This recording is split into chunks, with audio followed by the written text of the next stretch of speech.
guys, welcome back. Finally, story time is done in bed, so I thought, why not change the scenery? So yes, I am in bed and I've got a pillow here because I am hiding that spot because we just don't want to be looking at that for the remainder of this video. And I apologise because I'm having to hold my camera because I have nowhere to stand it because the lighting in this room is terrible. So I thought I had a few messages from people asking me what it was like being a mum with epilepsy, for those that don't know. I'm sorry, but I just can't focus and my arm is actually starting to kill me. Right, guys, I'm really sorry about this. I really just wanted to do story time in bed. Get up. Hold on. Yep, that's much better. Just means that you can see this bad boy. I look a mess. I have epilepsy and a lot of people were wondering what's it like being pregnant with epilepsy? How did you find it? What is it like looking after a little girl when you've got epilepsy? So I have like a few answers. If I'm talking really quiet, it is because the little one is sleeping. Party time is over in this house. So I'll just get to it. I have had epilepsy for about 4 years. I have tonic-clonic seizures. So tonic-clonic means where your whole body tenses up and you are physically jerking, and it varies from like different people, like how long their seizures last for. So mine's vary up to at least 4 minutes. So pregnant. It was quite a struggle. I had hyperemesis during pregnancy, so that totally affected my epilepsy. I was having seizures probably every month.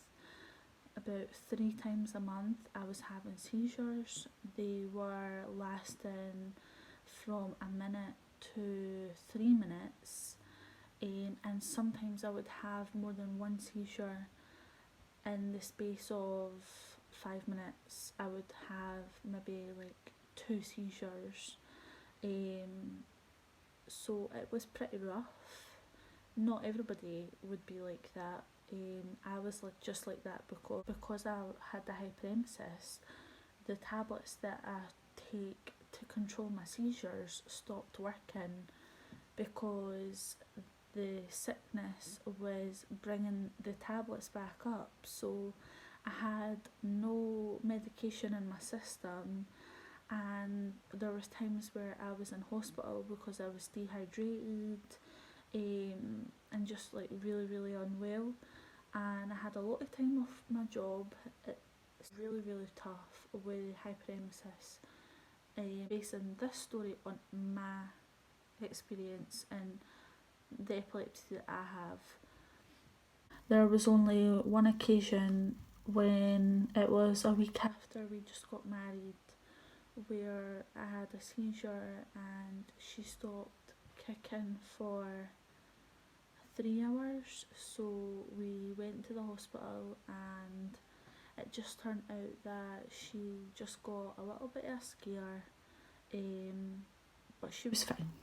She is a trooper, that girl. When I was pregnant, they obviously, like, as a mum anyway, they go through all the information that they have on pregnancy and how to care for your baby when it arrives.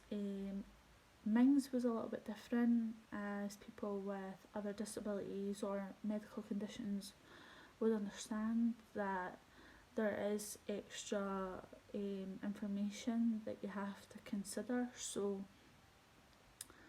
when I was being induced, they sat me down and said, look, you know, your seizures are not under control, and right now we advise you not to bathe your baby by yourself or carry your baby by yourself unless they were in a car seat.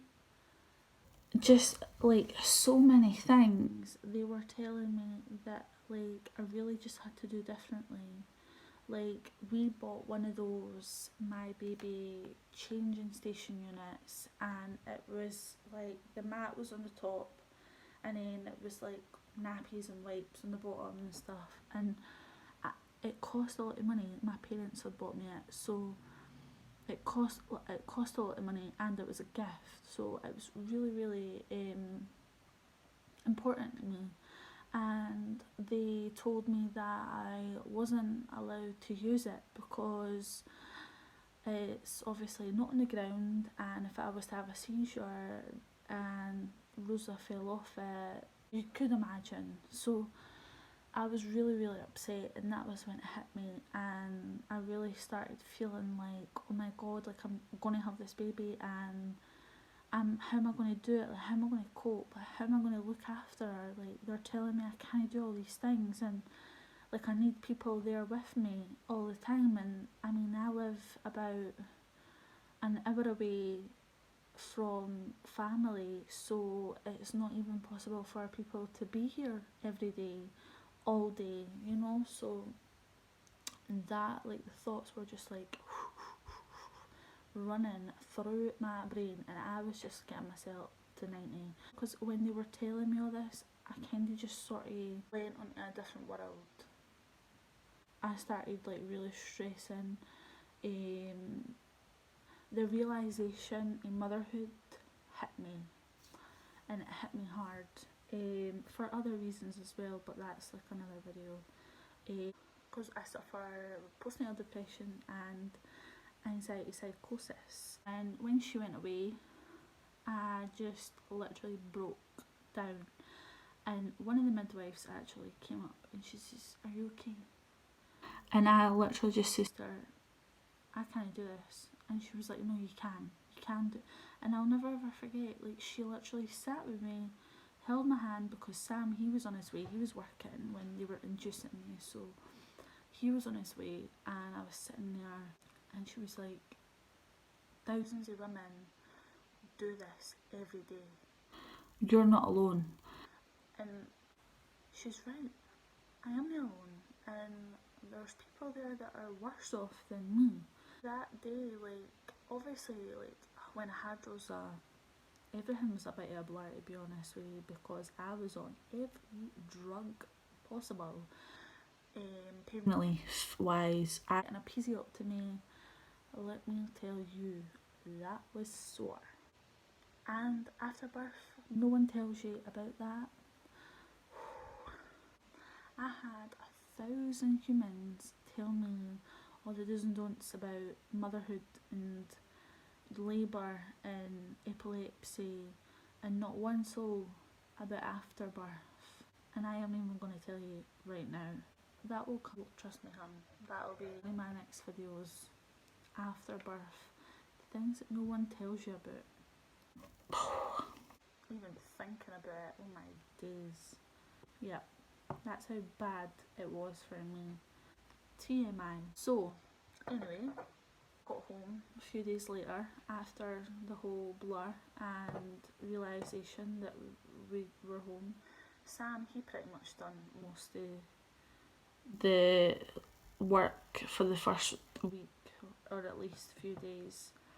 And then obviously the day after I came home, the health visitor arrived and the midwife arrived, and we sat down and basically went over how we were going to care for Rosa with me having epilepsy, and ready to just tell them I'll just do it the way I want to do it. But I couldn't do that because Obviously, the reason that they say these things and give you the advice is because it's for the safety of you and your baby. So, as much as I wanted to tell them to, I'll decide, I had someone else to think about, so I had to do it. And for the first 3 weeks, Sam was off. He was on maternity leave for work, so he went in the bath with Rosa every night. Some nights, like he would stand next to me and I would wash her. We'd done everything together, right? And then probably the last few days that he was on holiday, we changed up and he gave me more of the role because I needed to get used to being by myself with her before he went back to work. So we made up a wee plan, like everybody can make up their own wee plan, but basically, like, the safety measures I definitely would recommend is always change their bum on the floor. Like, pee and poo can easily be cleaned up, but I mean, that is your baby's life. So I just decided while my seizures weren't under control, I was just doing what they told me to do. So I always fed Rosa on the floor, changed her on the floor, and like cradled her on the floor. So basically, like, all my pillows were always like on the floor, and I was only ever sitting on the couch unless she was in her bed or somebody else was in the house. And it was hard, because you just wish that you could be like everybody else, but you can't be selfish in times like that. You have to think about them. They're number one. So when I carried her about the house, it was only ever from A to B and then B to C and back. I never just carried her about for the sake of it because anything could happen. And I done that for probably a good few months, and then my seizures started getting under control, and then that's when I started loosening up a bit. I was using my changing mat and things like that. So everybody's different, like I said, but that was my experience. My seizures weren't stable enough for me to do the normal things that you could do with a baby. And then the anxiety started kicking in over about leaving the house and by myself. I worry every day, but obviously I do worry if it happens in the street and, like, God forbid anything happened, like, but if something happened to her and she was in her buggy or she was walking, and like, so many thoughts go through your head, you could worry till death. But let me tell you, there is no point worrying. I always believe that there is good people out there that will help you. I have had help from so many strangers in my time of having epilepsy. I have had seizures on the bus, I've had seizures in the street, and every single time there has been one or two people there who have had my back, who have phoned an ambulance, stayed with me until Sam's arrived, or until the ambulance has arrived. People have been so nice to me, and I always worried, what if someone steals my phone? What if someone steals my purse? I haven't had that yet, but I do know that things like that do sadly happen. But I just pray that if anything did happen, then I would have more good luck rather than bad. So now that Rosa is 14 months old and girl, she just needs some dead batteries in her, because I am like, I had to dye my hair blonde because I am going grey. So having epilepsy while she's at this age now, I haven't had to do anything different. I've just been normal. There was one occasion about 4 months ago that I had a seizure, and it was in the living room. It was during the night. It was like 2 a.m. and I had to get up because Rosa needed her bum changed. So we got up and I took her to the living room, changed her bum on the floor. As I changed her bum, I ended up having a seizure, and she obviously got such a fright. So she was like crying. She managed to crawl right up to the top of the hall, and she shouted outside our bedroom door, and she was like just like crying like dada, mama. So, and it was loud enough that Sam heard her, and he woke up and he realised. So he came to the living room, assisted me, and yeah, like that was really good of her. So when she's older, she will obviously be getting trained on how to deal with that. We just take every day as it comes, and every seizure that I have is another lesson. I would say, never let it defeat you. Never ever let it make you feel any different from anyone else. Yes, there is so much anxiety, and they suffer with some depression when I was diagnosed with epilepsy, because before I had epilepsy I was just such an independent person. I didn't need to rely on anybody. I worked every hour. I was driving, I had a car. I just was like fun, young and carefree. And when I had my first seizure, we were actually going on holiday 2 weeks after that seizure, and they told me that unless I recover within a week, I wouldn't be able to go. So, I mean, it was really hard. Like, it was a hard lifestyle to grasp. And to this day, like, no one understands like why all of a sudden I've had a seizure now and became epileptic.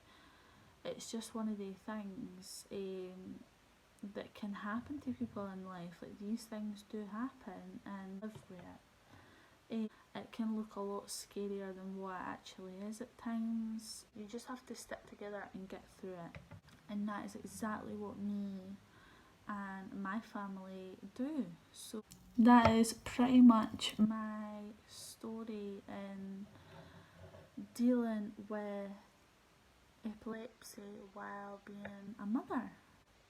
If you like this video, please make sure you give it a thumbs up and subscribe, and let me know if you want to hear more stories about my epilepsy or pregnancy. I do have a lot more content coming. I do have a few videos lined up along these subjects that I think will really help and interest people.